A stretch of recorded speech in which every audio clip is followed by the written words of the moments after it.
আরেকটি বিষয় জানতে চাই যে আধুনিকায়নের নামে যে স্কুলের শিক্ষা ব্যবস্থা এবং মাদ্রাসার শিক্ষা ব্যবস্থা সিলেবাস এক করা হচ্ছে, এই যে বিষয়টি রয়েছে, এই বিষয়টি আসলে সঠিক কিনা?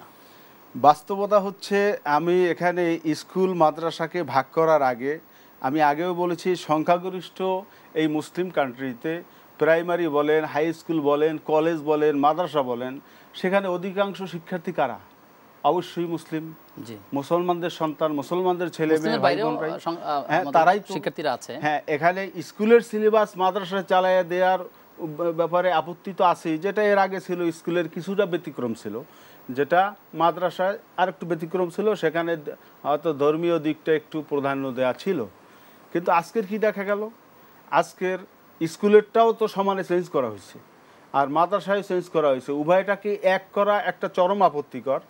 আর এর আগেও আমার কথা হচ্ছে, স্কুলেও তো এই ধরনের কারিকুলাম এটা প্রযোজ্য না। এই দেশের মতো একটা জায়গায় যেখানে আল্লাহওয়ালাদের পদচারণায় এবং যেখানে শাহজালালের ভূমি বলে আমরা দাবি করি, যেখানে এই 360 আউলিয়ার দেশ আমরা বলি, হ্যাঁ, সব মিলিয়ে এদেশে মুসলমান সংখ্যাগরিষ্ঠ দেশে স্কুল কলেজে প্রাইমারিতেও এই ধরনের কারিকুলাম এটা আসলে যৌক্তিক না।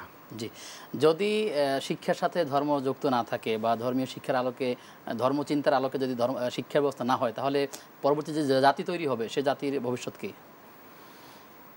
আসলে আমরা এখন যে চরম একটা দুরবস্থার মধ্যে, দুর্নীতিতে দেশ বারবার চ্যাম্পিয়ন হয়েছে, আর এখন পত্রিকার পাতা খুললে, এরপরে নিউজ পোর্টালে ঢুকলে সব জায়গায় আমরা কি দেখতে পাই?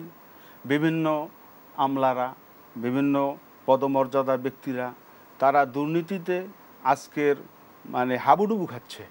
এমন একটা পর্যায়ে তারা দুর্নীতিতে হাবুডুবু খাচ্ছে, এটা যেমনিভাবে আমাদের দেশের জন্য একটা অকল্যাণের অশনি সংকেত, আবার তেমনিভাবে এই দেশটার অবস্থাটা কি? জি, অবশ্যই আমরা প্রত্যেকের জায়গা থেকে এর কার্যকরী একটা পদক্ষেপ চাই। এই যে যত দুরবস্থা, এর মৌলিক কারণ হচ্ছে শিক্ষার সাথে ধর্ম না থাকা। অবশ্যই আমরা প্রত্যাশা করি যে শিক্ষার সাথে ধর্ম যুক্ত করা। অবশ্যই।